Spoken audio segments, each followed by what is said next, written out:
Well, good morning, everyone. My name is Beth Duffield here at the Rutherford County Chamber of Commerce, and it is so good to see names. I don't see your faces, but names are great, and we appreciate you being on the call this morning. It's my pleasure to introduce our friends at Tennessee Department of Labor with Apprenticeship Tennessee.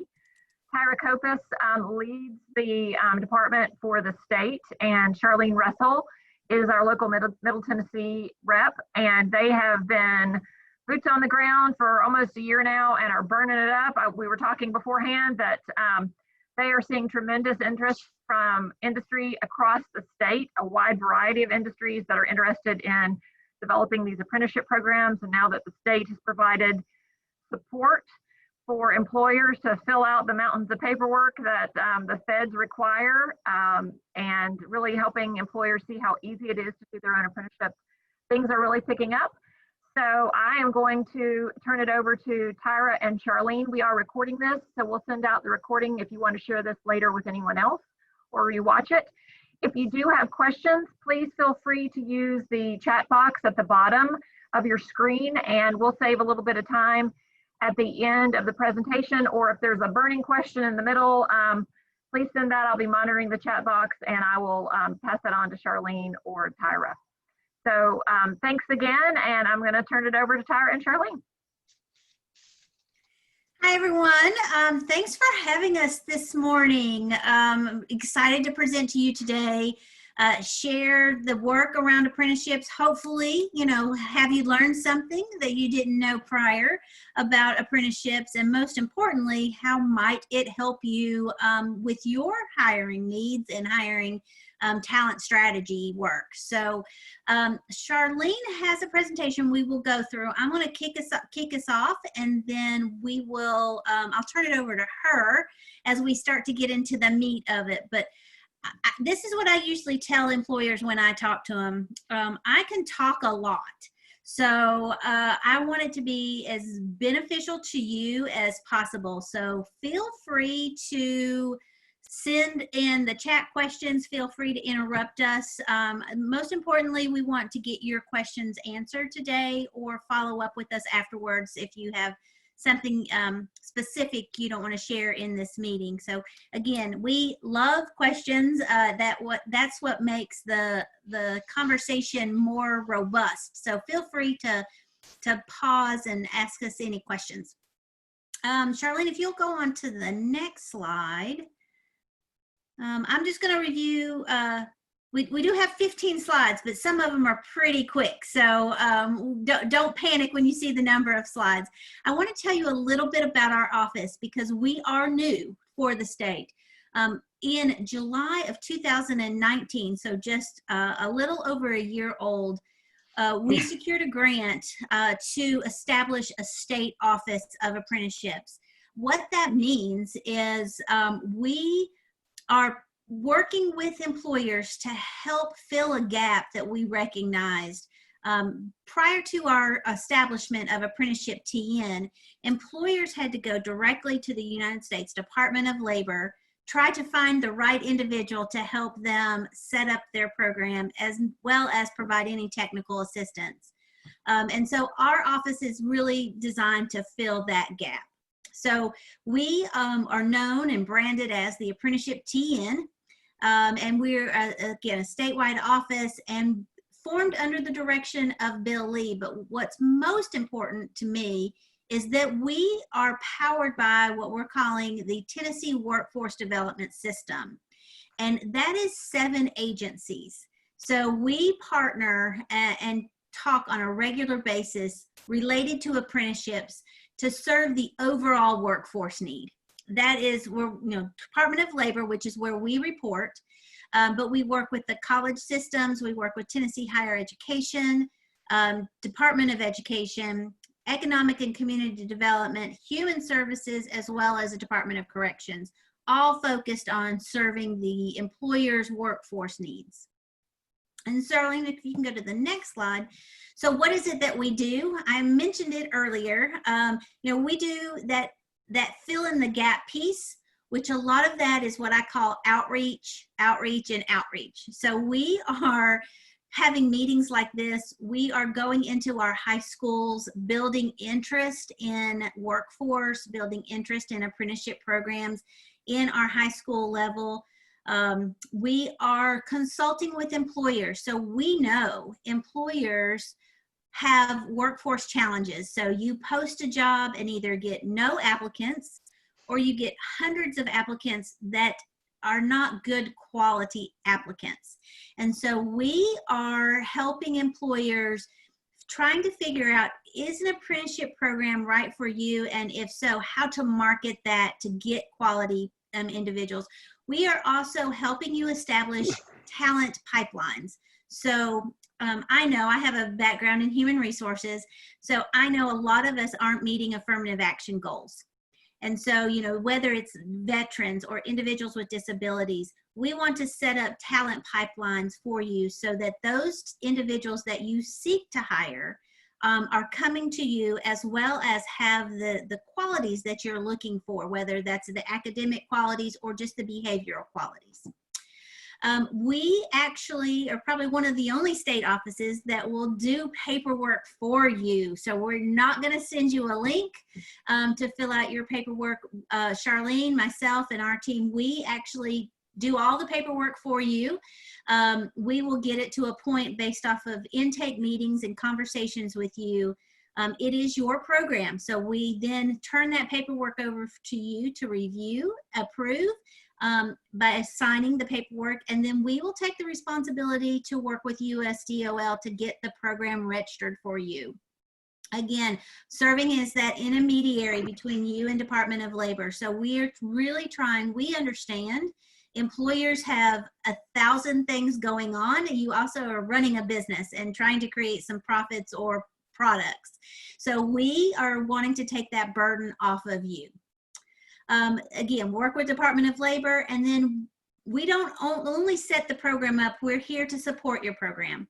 So once we set it up, our office is here to give you technical support, help you establish talent pipelines. If you have opening needs, we're there to help connect you to the resources and the pipelines that you're looking for.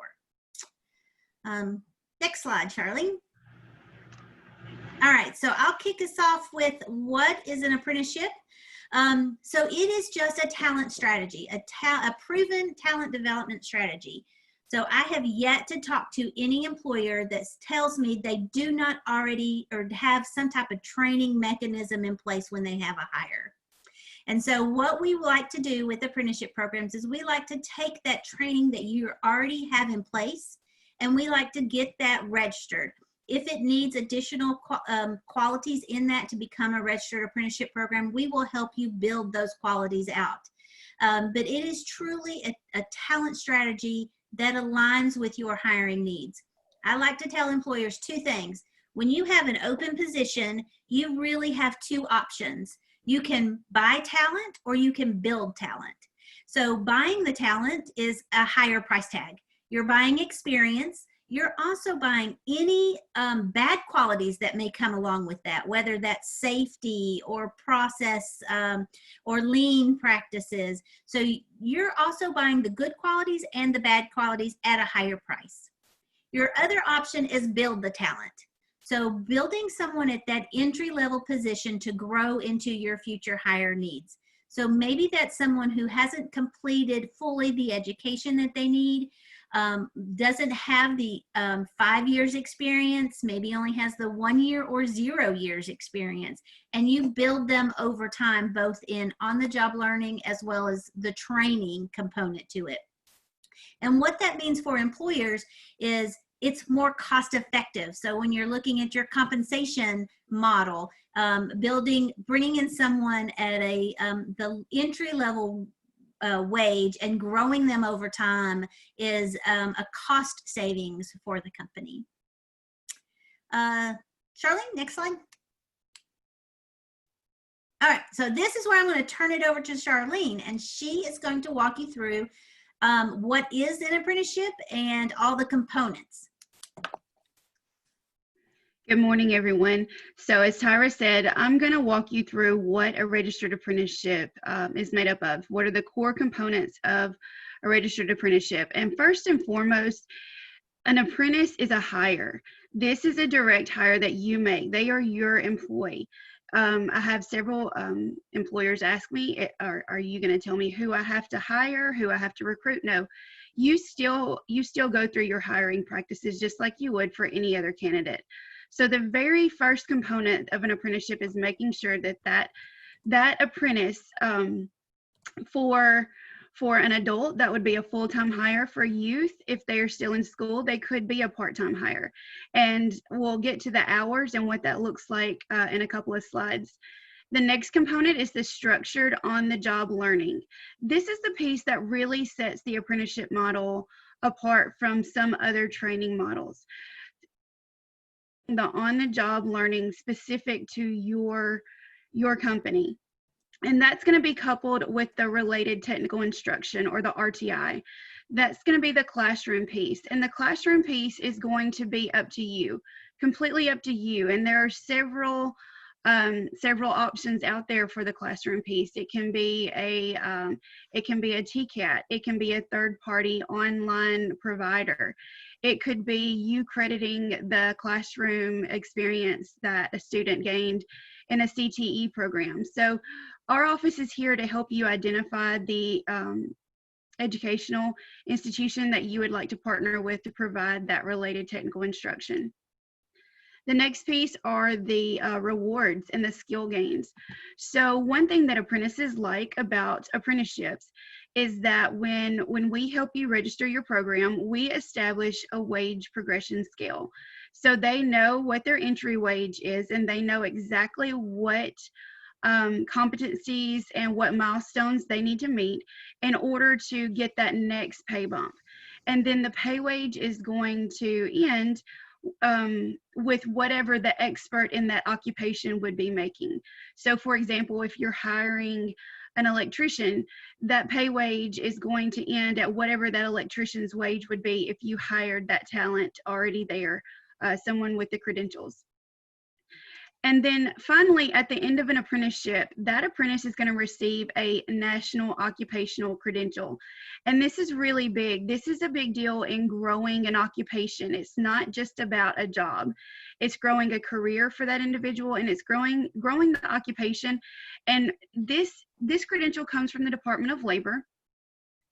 And it's really, we've found some employers who really find this especially important for occupations that maybe there are no other credentials necessarily tied to it.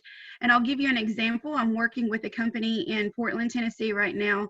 They have an established apprenticeship program, and they have met their needs for tool and die, which is amazing because I've not talked to many manufacturing companies recently that have met those tool and die needs. But this company, they feel like they've met that need. So now we are working to add a press operator occupation to their program. And so those press operators, if life happens and they do go somewhere else in the future, they have a credential to take with them. Now, we're going to talk about retention rate here in a little bit, because I know some employers might think that means those apprentices would get their credential and leave, and that's not what the data has shown us. The data has shown us that when employers invest in growing their own talent, then those apprentices choose to stay with that company that invested in them. So an apprenticeship is built around an occupation, and different occupations have different hour requirements. And this is just a rundown of what those hour requirements might look like. So for example, the press operator that I was talking about, that's going to be a 2,000 hour occupation, and it's going to require a minimum of 144 hours or more of related technical instruction. And so 2,000 hours of on-the-job learning, that's going to be about a year's worth of full-time employment. Whereas the tool and die program, that is an 8,000 hour program. It required at least 576 hours of related technical instruction, and it takes about 4 years of full-time employment for those apprentices to navigate that program. And there are occupations, over 4,000 occupations, that fall somewhere in between that 2,000 hour and 8,000 hour range. So why a registered apprenticeship? Well, it helps you build a competitive workforce. Again, this is about growing careers, not just jobs. And really, when you start to grow that career and to let those students in high school know that this is a pathway, then you start to see that your workforce it becomes more competitive, it becomes more skilled. It is a time-tested model. So I get questions like, when did this start? Well, as Tyra told you, our office is relatively new, but the apprenticeship model is a time-tested model that has been in place for years and years, and it's adaptable and flexible. I recently worked with a company to establish an apprenticeship in land surveying. And basically that individual was looking for a training program because there just wasn't a training program that was fitting his needs. The same with the tool and die. We work very hard to make sure that your registered apprenticeship program meets your needs. You are in charge of where that classroom instruction comes from and how they obtain those on-the-job learning hours. So those work processes, they provide structure for that training, and we work very closely with the employers to customize that on-the-job training to make sure that you are training a workforce that has skills specific to your needs. So some of the benefits to employers that we've seen, again, a reliable pipeline of employees. We want to create a pipeline where employees are coming to you saying, hey, I want to be a part of your apprenticeship program. You're not having to spend time and money out recruiting, but you have a reliable pipeline. And as Tyra said, we go into the high schools, we talk to the CTE programs, but we also help create those pipelines through our adult ed, through our Department of Corrections. We work with third-party training providers such as Goodwill to help create pipelines through their establishment as well. We work with Voc Rehab. And ultimately, you as the employer have a highly skilled employee. At the end of this apprenticeship, you have an employee or an apprentice that is specifically skilled to fit your needs. It does reduce your turnover costs. So what we're seeing is nationally, it's a 94% retention rate. Those apprentices choose to stay with the company that invested in them. We've had I was on a call yesterday with an employer who specifically said that they saw an 80% retention rate of workers, of apprentices. It creates a safer workplace. You know that your apprentices are getting the correct safety training, and you're reducing costs by creating a safer workplace. And again, it does enhance that employee retention. Overall, nationwide, we see rate of investment, $1.47 return for every dollar invested in a registered apprenticeship. So is it right for you? Well, if you've got some jobs that you're struggling to fill right now, if you have some positions with a very high turnover rate, or occupation where the highly skilled workforce is retiring, we've seen that a lot recently. We work to register a program for the Tennessee Association of Utility Districts in water and wastewater, and their retirement numbers were staggering. I believe they said that upwards of 60% of their workforce is retiring in the next 10 years. So they put an apprenticeship in place to help replace those workers. Challenges: helping workers keep pace and continuing advances. What we love about this structured registered apprenticeship model is that you create on-ramps and off-ramps for incumbent workers. So you can upskill the workers that you already have and put them through a structured apprenticeship program to help them get the skills that they need to stay current. So positions requiring skills that can be learned on the job. This has been really important for employers who who are very customized in what they do. They have a niche and they need their employees to really be trained on that specific. They're not coming to you with just an overall basic understanding. This gives the employer an opportunity to really deepen the apprentice's understanding of the skills that they need for that particular employer. Or difficulty attracting new and more diverse talent pools. Tyra mentioned this is an opportunity for employers to meet their affirmative action goals. So if you said yes to any of the above, then a registered apprenticeship is the right strategy to meet your workforce needs. So who can be an apprentice? Minimum requirements. So you've got to have an employer. They have to have full-time employment unless they're a youth. They do have to be a U.S. citizen or have permanent residency status. 2,000 hours of on-the-job learning per year, coupled with 144 hours of related technical instruction. We help you create a wage progression throughout the program. And for that wage progression, I talked about it ending in the expert or the journey worker wage, but it can begin with minimum wage. So as long as it begins with minimum wage and ends with that journey worker wage, then we help you create that progression. And we're here to help you establish the registration paperwork. We help you get that approved by U.S. Department of Labor. And then we help you put the systems into place to track the apprentices. And the U.S. Department of Labor system is called Rapids. And we're here to help you navigate Rapids throughout your apprenticeship. And then we check in, and we're here to help you keep the program maintained, get the systems put into place, so that if you were to have turnover, then we can help the new people come in and pick right up with the apprenticeship. So there are a lot of myths surrounding apprenticeships, and we want to take a few minutes to address some of these myths. A lot of times when that journey worker term is used and when registered apprenticeships are talked about, employers believe that it's only for unions or very large employers, and we're happy to work with unions and we're happy to work with large employers, but most of the employers that we work with are small.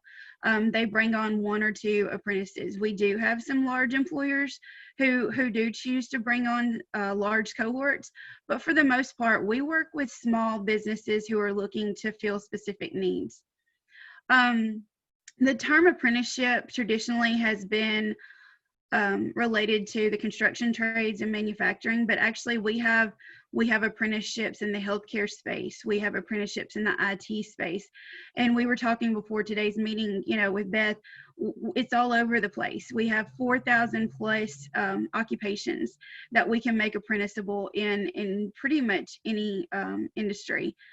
Tyra and I had a very exciting call this morning for the education industry. So apprenticeships are not just for construction trades and manufacturing. They're also not just for the non-college bound individuals. Again, I want to stress that the apprenticeship model offers multiple on and off ramps for individuals to establish a career.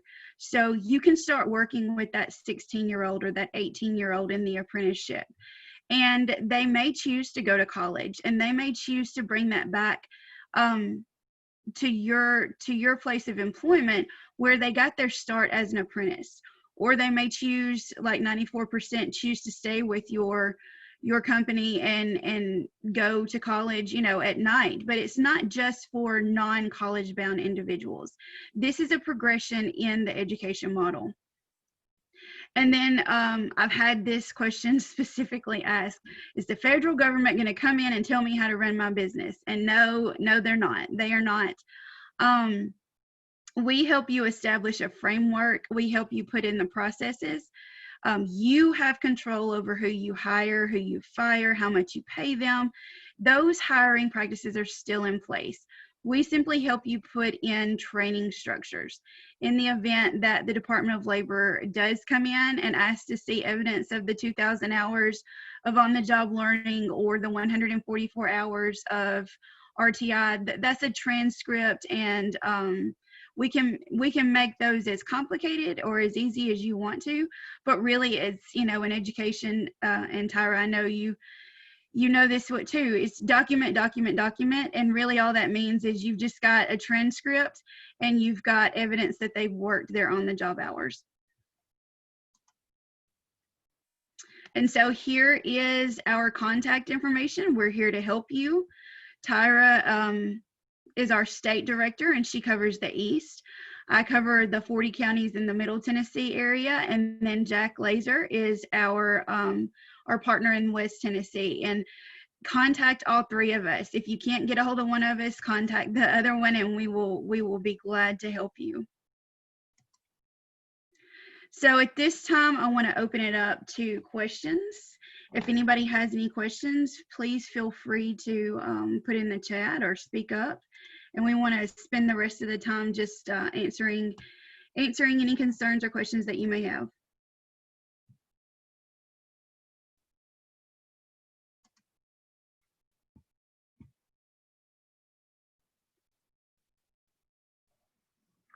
So we don't have any questions in the chat box at this time. Please feel free to jump in with questions. Hi, I have a question for you. So I work at Tennessee Rehab Center in Smyrna, and we are developing, I believe we are considered a pre-apprenticeship program, and I'm wondering how we can fit in with your agency and how we can connect to get some of our students with disabilities, hired as apprentices. Let me make sure I was off mute there for a second. So I'll take that one, and I'm actually glad that you brought up pre-apprenticeships, because we have, since our office has been established, we have noticed that there are lots of pre-apprenticeships out there, and the intent for a pre-apprenticeship is to make sure that they are tied to an apprenticeship program and have a direct pipeline for an employer. And so if you already have a program in place, we want to help you establish that memo of understanding or that tie to an employer to make sure that those individuals in your program, in your training program, are interviewed for those longer term positions. And so we'd be glad to work with you offline to do that, to connect you with employers. We need an understanding of what your program offers, so that we can find the right employers to help partner you with. But we, all the time, I was actually in the East area working with a very large company. And, we talk about affirmative action numbers. They talk to me about, they do not have or not meeting their disability numbers, and want to partner with organizations and pipelines to bring in some individuals that can do their job, but with some deficiencies in the, whether mentally and or physically disabled. And so, making sure that we know what programs are out there is probably the most critical. So that when we have those questions come up, we know how to tie them in. Also, in addition to that comment, our board meeting, our state board meeting is coming up November the 13th, and there is a pre-apprenticeship policy that they will be reviewing and hopefully approving. That policy gives credibility to our apprenticeship programs, because we do want an apprenticeship program for anybody who's entering a pre-apprenticeship program to have that direct tie. And so as a state, we're going to be certifying those quality pre-apprenticeship programs, and we will be helping advertise to get individuals into the pre-apprenticeship so they can get into an apprenticeship.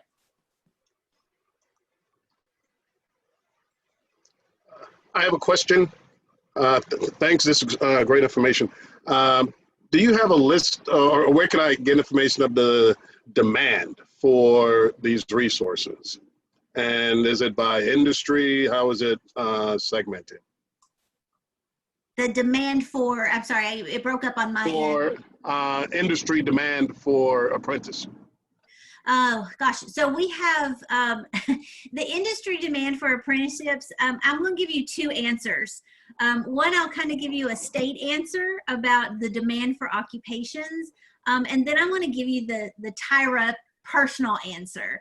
So the first answer is, you know, we do studies, we do job posting studies, and we have our economic and workforce development puts out labor market demand reports, and we can send you a link, or we can get that link to Beth. The new one just came out, and so we can get that link to Beth, and she can forward it out to the group.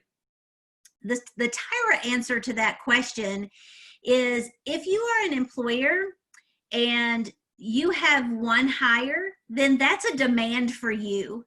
So we have, you know, we've put in apprenticeship programs that really have one hire every 5 to 6 years, but that's a high demand position for that employer. And so we don't, in our role in the apprenticeship space, we don't focus on the number of individuals for a company. If as long as you have a hiring need and a need to train, then we're going to build an apprenticeship program for you. Thank you. You're welcome. So one of the misconceptions I had until last March, when I had the chance to meet with Tyra in person, I think that was my last, well, I know it was my last travel experience before COVID shut everything down, but I kept getting hung up on the fact that we needed an education partner to work with the employer on the related training or related technical instruction piece. But what Tyra helped me understand is an employer can do both the on-the-job training as well as the related technical instruction piece. So just because one of our state providers do not have a program that is exactly what you're looking for, it doesn't prevent you from creating your own and documenting this as an apprenticeship program. So it helped me really think outside of the box in terms of what an apprenticeship really was. Yeah, and I can give you a perfect example of that. One of the new programs that we just put in place.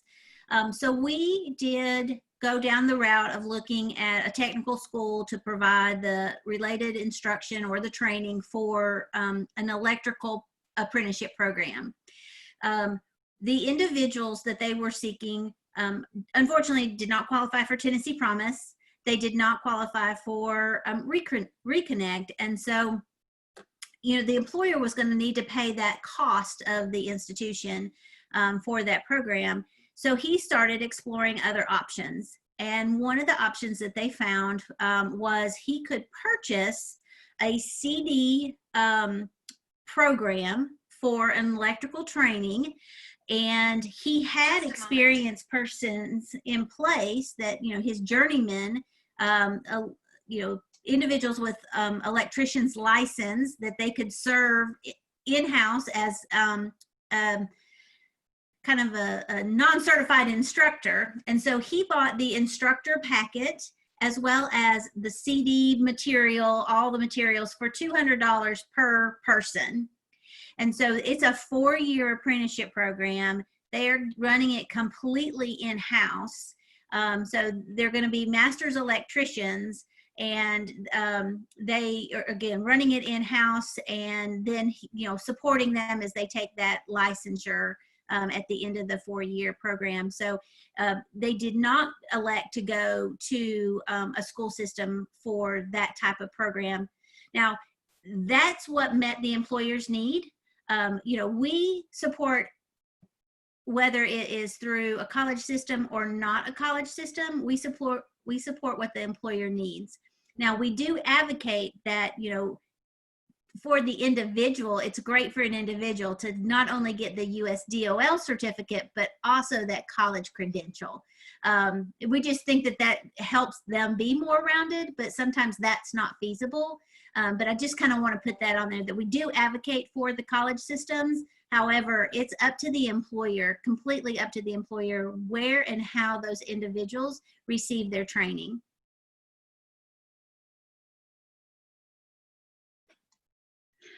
Tyra, we did have a question in the chat from Wayne Ellington regarding what's in it for the industry. Is there wage support, and is there funding coming from the federal level?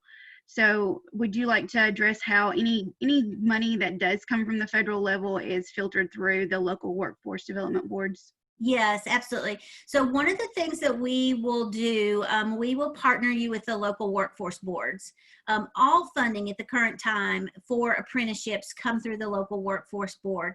We do that because we do have some areas that were awarded some apprenticeship specific funding through a grant that the state received. Some areas have already spent all those funds.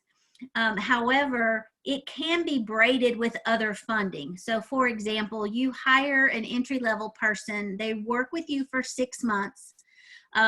You don't put them in the apprenticeship program at the start. However, after you had a little bit of an evaluation period to see if they're going to be a long-term employee for you, maybe they've passed their probationary period with you, you can move them into an apprenticeship program at that point. If you would like. And then that also opens the door up for maybe some incumbent worker training funds from the local board. And so they will look at and help you look at any types of funding, whether that's individual services for the person in the program or reimbursement to the employer for training cost. So we like to partner with our local workforce boards to help support that type of funding. Now, in addition to that, our office, we are actively seeking grant opportunities. We realize that the cost burden, if that was removed, we would just soar in apprenticeships. And so we are constantly looking for cost options and partnerships through intermediaries that we can partner companies with. I just got off the phone. The meeting prior to this, I was with another intermediary to help fund a nonprofit organization for their apprenticeship program. So, I mean, again, depending on the employer's need, we're going to look for those resources for you. One of the things, I don't know if there's any other chats that come in, but one of the things when Charlene was talking about that list of questions, if you remember that slide, she mentioned, if you have positions with high turnover, I like to tell people that, that high turnover, it can be voluntary or involuntary. So think about maybe like the banking industry where they have a teller position that is their entry-level position. And during that time, that's when they're grooming that person to go into other roles. Those would be considered voluntary high turnover. So you want them to come in, you want them to learn about your organization, and then you want them to move to other parts of the company. Those would be voluntary turnover. Involuntary turnover is when they're just leaving, they're coming in and they're leaving you to go across the street for $1 more, or they're not making it a year or 2 years with your company, and you're really not sure why. Those would be the involuntary, and apprenticeship programs work great for both. So for the voluntary, that apprenticeship program is going to ensure that they get either rotational assignments or the training that they need to make them viable candidates to move out through your organization. And then on the involuntary side, we're going to try to hone in on when are they leaving, why are they leaving, and then let's build that program to be strong. So for example, you get employees coming in and you find that they're leaving within 6 months. Then we're going to want to help you build the wage structure so that at the 6-month mark, that's maybe when they get one of their highest bumps of increases. So that there is that carrot out there, and it's called the money that sits out there. So the employee knows, if I stay through this period of time, I'll get this increase. Once they get that increase, then it makes it pretty difficult for them to just hop across the street for a little bit more money.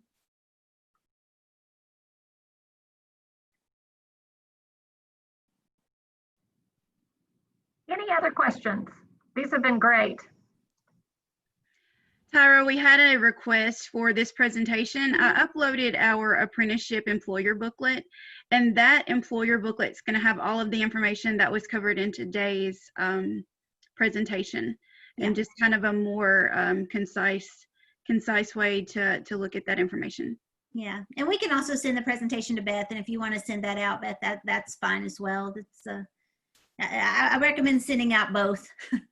Sometimes it's easier for folks to share slides with their bosses or folks that they're trying to help make a decision on that with, so that's appreciated. Yeah, and we do spend, so our office is here to support your employer need, and so we've had a number of calls where, you know, we're maybe working with the HR department or their operations manager, and they need to take it up and go to their leadership team with this initiative to get their buy-in. We're open to being on those calls or in those rooms with you as well. So a lot of times those leadership may be asking questions that, you know, the person who wants to put this in place may not be comfortable asking or answering. And so we're there to fill in that gap as well.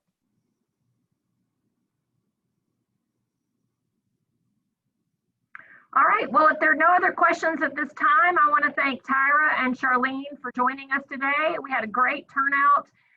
As she said, we'll send out the slides.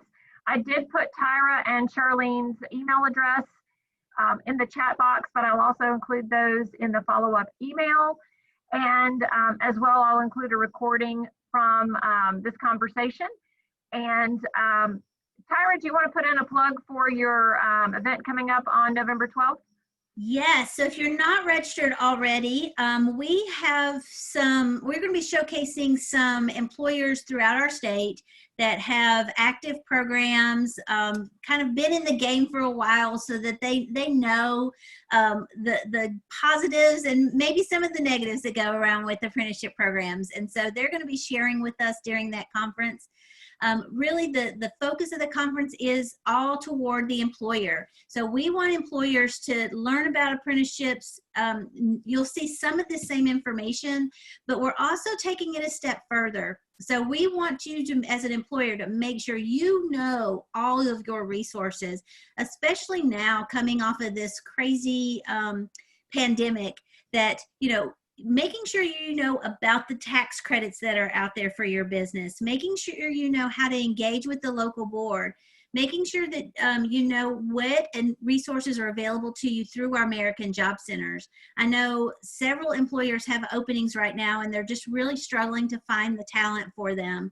And so making sure that we're communicating the right things to the American Job Center so that they can help you fill those needs, I think is really important. And so at the end of the day, we're all about getting people to work, whether that's filling your job work or for us helping them get an established workforce in place.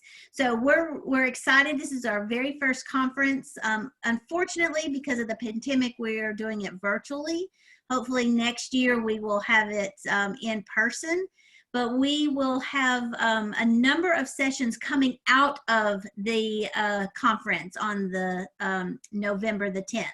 So in 2021, we're going to be kicking off a series of events. So we're going to focus on industries, healthcare, IT, advanced manufacturing. So we'll go deeper dive into the industries and what programs may look like in those industries and how we can develop programs for you. We'll also have specific information about youth apprenticeships. If you're exploring getting into the youth space, we'll make sure that people understand that, you know, how to set up a youth program and how to make sure that you are following the labor standards and that we have the documentation in place to allow you to have 16 and 17-year-olds in your facilities during working hours. And we'll help go through all of those elements during those series sessions. Thanks for that opportunity to give us that plug. I had actually forgot about that one. Charlene put the registration in the chat box. I've also copied that and we'll include that in the follow-up email.